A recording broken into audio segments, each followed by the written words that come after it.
wuxuu soo saaraa companygani daawooyin vitamins u badan kuwaas oo lagu horumariyo caafimaadka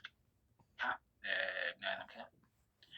Companygani waxaa laga aasaasay ama uu headquarterkiisa ugu weyn ku yaallaa waddanka Mareykanka, gaar ahaan gobolka California. Companygani muddo ku dhawaad 6 bilood ah ayuu ku jiraa hawada ganacsiga. Run ahaantiina wuxuu intaas soo bandhigay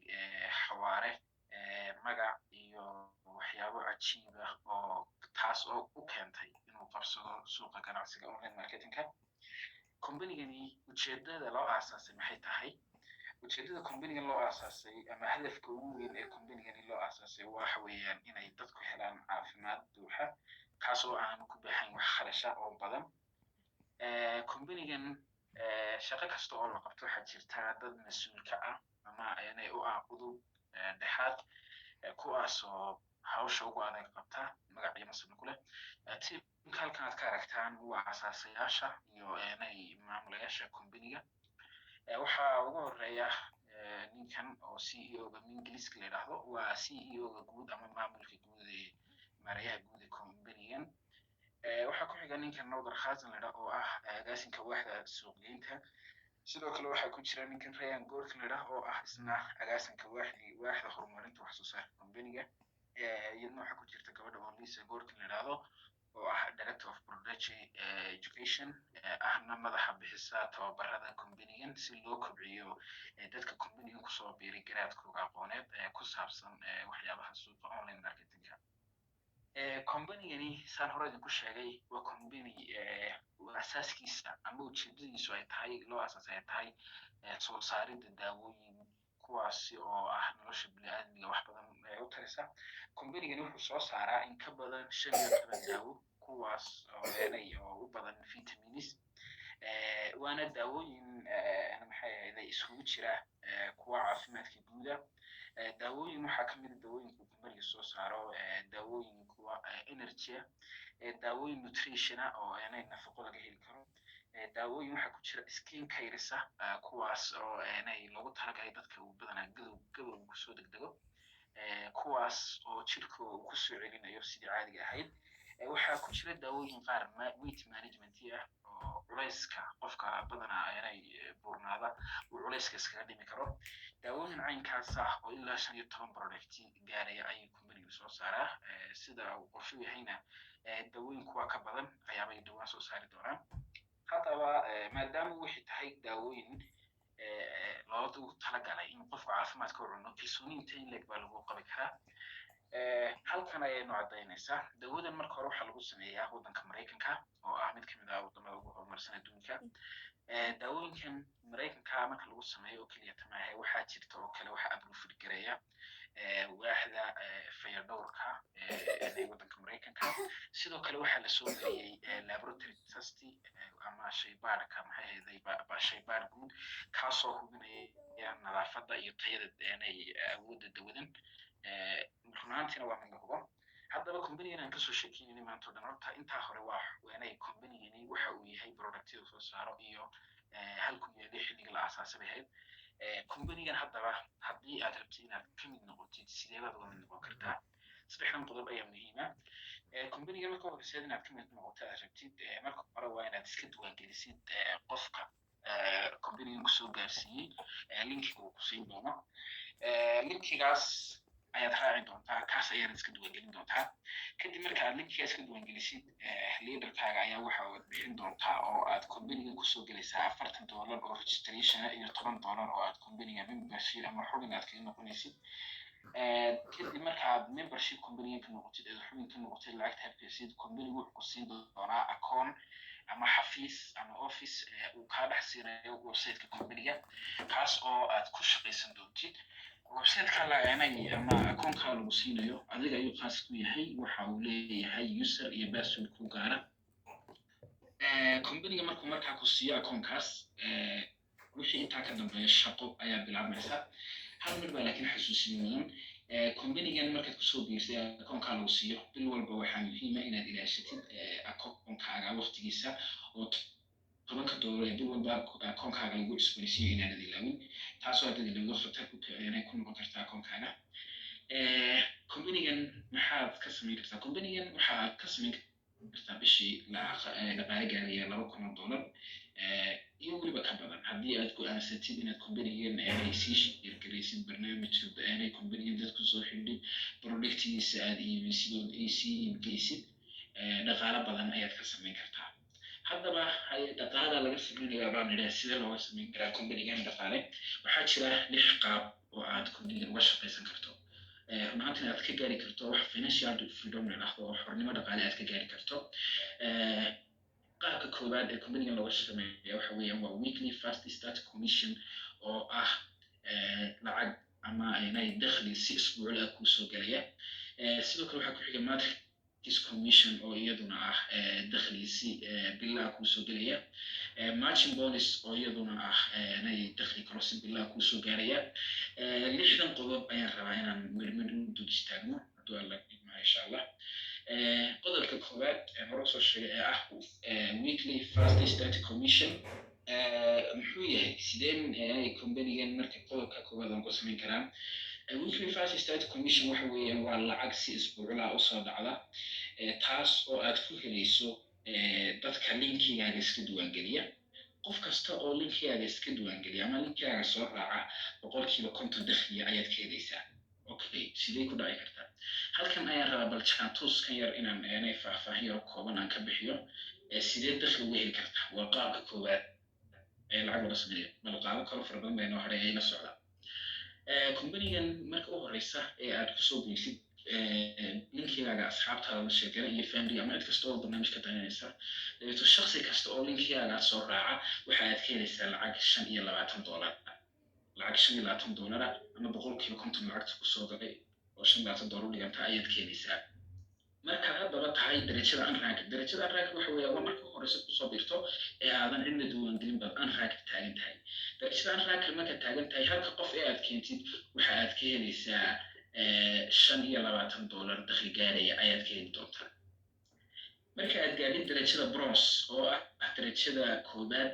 waxa aad samayn doontaa qofka koobaad ee aad keentay raaca 50% $25 ba ka soo gali doona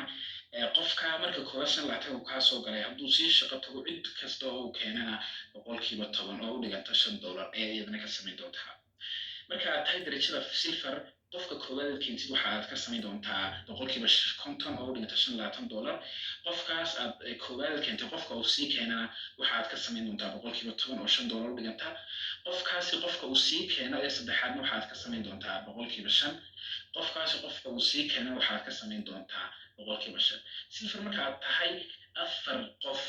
afar shakhsi ama 4 lugood oo isa sii daba taxan ayaa lacag ka samayn kartaa maanta dhaqaale aad fara badan marka darajada gool soo gaadid ilaa iyo lugta lixaad ama qofka lixaad ayaad ka samayn kartaa bal abtirsin caadi qofka koowaad keentay qofku sii keenay sii wado waxaad ka samayn doontaa darajada platinum marka tahay ilaa 8 qof ayaad lugood ayaad lacag ka samayn doontaa mid kastana percentage-kiisa ku qoran darajada diamond oo ah mid ka mid darajooyinka ugu qaalisan run ahaantiina hadda aynu wadadeen hayno qofka ugu horreeyay jiray maxamed jaamac shaalan oo gaari doono waxaad ka samayn doontaa iyadana ilaa lugta 10 darajada diamond haddaad gaadhin run ahaantii waxaad noqotay mid ka mid ah ama hadafyada ugu weynaa company-gan soo gashay ayaad gaari doontaa qaabka labaad lacag looga sameeyo maxay tahay taasi qaabka koowaad ee soo sharxay wuxuu ahaa waa qaabka sida isbuucla ah aad dakhli uga samayn kartid qaabka labaad matrix commission baa la dhahaa maxaa tahay matrix commission waa hab ama waa hab aad lacag sida bilaha ah aad uga helayso ama aad si dakhli bilaa aad uga helayso kaas oo ka imaada kirada dadka ay bixiyaan dakhligani wuxuu company-gu kugu siinayaa 2.5% oo dhiganta $0.25 halkii qof ee kontantadaada bixiya haddaba matrixkan maxaa tahay matrixkan wuxuu yimaadaa waxaa la bixiyaa qofku maalinka uu kusoo diro 2 bilood kadib ayuu bilaabmaa matrix commissionku waa lacagta ama waa qaabka uu company-gani ku soo galay suuqa dhammaan company-yadii kalena uu kaga yaabiyay run ahaantiina noqotay mid cajiib waayo ma jiro company matrix commission bixiya matrix commissionku waa lacag si mushahar bilaa aad ku qaadanaysid lacagtan sida billahi mushaarka ku qaadaysa waxay ku timaadaa jimcihii ay companigu dad buu qaybiyaa dabeeto lugahaaga ayuu ku hoos keenayaa companigu dad aadan aduu shaqaysanba ayuu companigu ku hoos keenayaa lacagtaas sida billaheed qaadanayso markaad an raakib tahay ee aadan cidna duwaangelin haddii aadan cidna duwaangelin oo aadan shaksi keliya ta keenin waxa aad bishii ka samayn kartaa dakhli gaaraya $2,000 $2,000 ayaad bishii ka samayn kartaa markaad tahay aadan cidna duwaangelinin $2,000 ayaad bishii dakhli ahaan kaga heli kartaa laakiin waa inta ay ku buuxsamayaan ilaa 12 lugood ilaa 12 lugood ee aad tahay inta ku buuxsamayaan ayaabaad inay qaadanaysaa bronze markaa tahay iyo silver waxa ay bishii qaadanaysaa ama matrix commissionka ka helaysaa lacag gaaraysa $4,000 markaa tahay gold iyo oo sidoo kale platinumna waxaad samayn kartaa ama dakhli matrix oo bilow waxa kusoo gelaya $8,000 markii aad gaadid darajada diamond waxaad samayn kartaa dakhli dhan bishii $16,000 waana marka ay ku buuxsamaan 15 lugood matrix commissionkuna waa qaabkaas lacagta inleg ayaa laga sameeyaa iyada bishii waxaa jira qaab saddexaad oo aad lacag uga samayn karto waana margin bonus waa mid ka mid ah ma jiro company qiimaha leefku bixiyo oo margin bonus waxa weeyaan habkani waa lacagta sida bilaha aad ku helaysid waxaanad ka helaysaa lacagtan kirada dadka ee laga qaaday macaamiisha lacagta matrixka waxa aad ka helaysaa teamka aad adigu keentid kuwa ay keenaan kuwa ay sii keenaan ilaa iyo 5 generation ilaa 5 lugood ayaad ka helaysaa matrix commissionkani waa lacag aad 50% marka koowaad baad ka helaysaa aadaadan cidba keenin ama bronze markaad tahay 50% ayaad ka helaysaa margin bonuskani waxa weeyaan shaqsigii aad keentay wixii hore dhan adoo iska haysta ayaa haddana margin bonus lagugu darayo ah tusaale wiigan bishan waxaad keentay 5 qof 5 qof aad keentay marka koowaad lacag 50% aad ka helaysaa 5 qof cid kasta oo ay iyagu sii keenaan cidda koowaad ee iyagu sii keenaan lacag dheeraad ka helaysaa ciddaasi haddana dadka ay sii keenaanna lacag dheeraad ka helaysaa ilaa darajada diamond aad ka gaadho 5 lugood aad ka heshid margin bonusna waa mid ka mid ah qaababka saddexaad ee lacag looga sameeyo qaabka afraad ee lacag looga sameeyo waxa weeyaan retail commission waa hab productiga uu companigu soo saaro ama aad companigu productigan ama wax soo saarka companiga aad ku iibgeyn kartid wax soo saarka companiga markaad iibgeynaysid 2 faa'iido iyo 3 faa'iido waad ka samayn kartaa faa'iidada koowaad companiga ka helaysa waxa weeyaan marka koowaad maadaama adigu member tahay companigu wuxuu ku sameynayaa qiimo dhimis 50% companigu qiimo dhimis 50% ku sameynayaa waa sidee hadda tusaale bal halkan ila eeg inay productiga halkan yaala qiimihiisu caadigii suuqa wuxuu ka joogaa hadda productiga companiga heshiistirahay $17 laakiin marka aad tahay adigu xubin companiga ka mid ah waxaa lagaa siinayaa $8 waa maxay 50% adiga qiimo dhimis waa lagu sameeyay la faa'iido halka waad haysaa waxaad ku haysaa mar product 50% faa'iido yar baad helaysaa inay qiimo jaban baad helaysaa kadib adigu suuqa dib u sii gelinaysaa waxaad siin kartaa qiimadan qiimuhu companigu suuqa ka joogay companigu waa dib uga sii tartami kartaa taasna waa mid ka mid ah faa'iidooyinka companiga leeyahay run ahaantiina lacagta si fudud aad uga samayn kartid qaabka kale oo aad lacag uga samayn kartid companiga waxa weeyaan waa diamond plus haddii aad gaadho darajada diamond waxa aad companigan ka helaysaa faa'iido dhan 2% iibka guud ee uu sameeyo companigani haddii ay noqoto qof isdiiwaangeliya haddii ay noqoto wax iibiya iyo kuwa waliba kirada ama kuwa hadda iyagu waxay isdiiwaangeliya waxay leeyihiin suuqa bisha kuwaasoo lacagtiiba 10% iibka guud ama macaashka guud ee companiga 2% ayaad ka helaysaa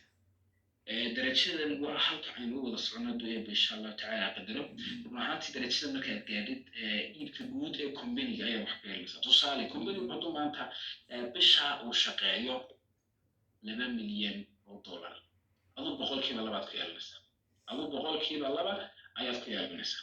waa cajiib iibka guud ee companiga adoon isaga shay kula jirin oo shaqaysanaya si gaar ah shaqaysanaya marka aad gaadhid darajada diamond waxa aad companiga ka helaysaa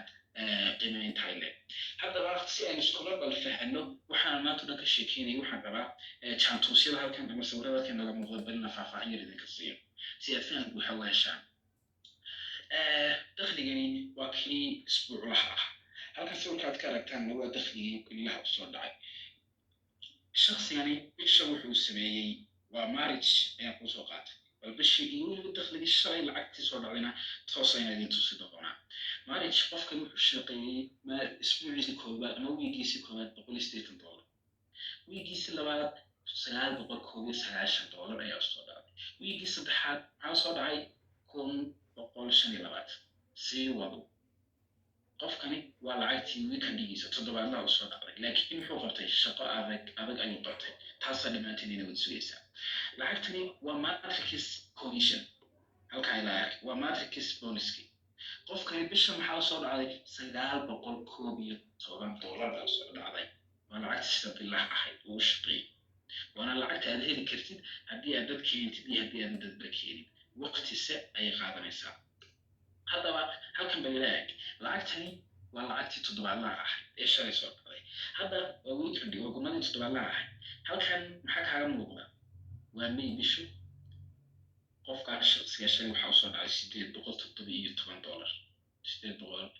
$817 ayaa weekendi usoo dhacday waa hal wiig gudihii wiigii hore taasoo soo dhacday laakiin wiigii shalay tanaa usoo dhacday sawirkan kale la fiiri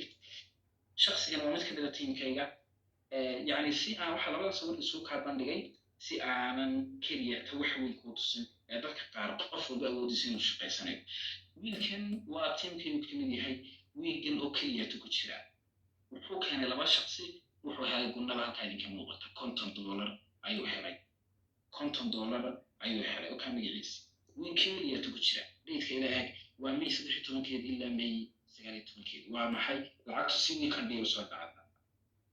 shaqsigaasi shalay lacagtaa soo helay kan halkan ka muuqata adiguna waad samayn kartaa keliya waxaa kaa xiga go'aan iyo shaqo culus oo loo baahanyay inaad qoratid bal aan isla aragno leaderska companigan sidaan hore idinku sheegay waxaa jira darajooyin la gaaro darajada haddii aad gaadhid run ahaantii dakhli fara badan ayaad ka samayn kartaa fadhina waad ku shaqaysan kartaa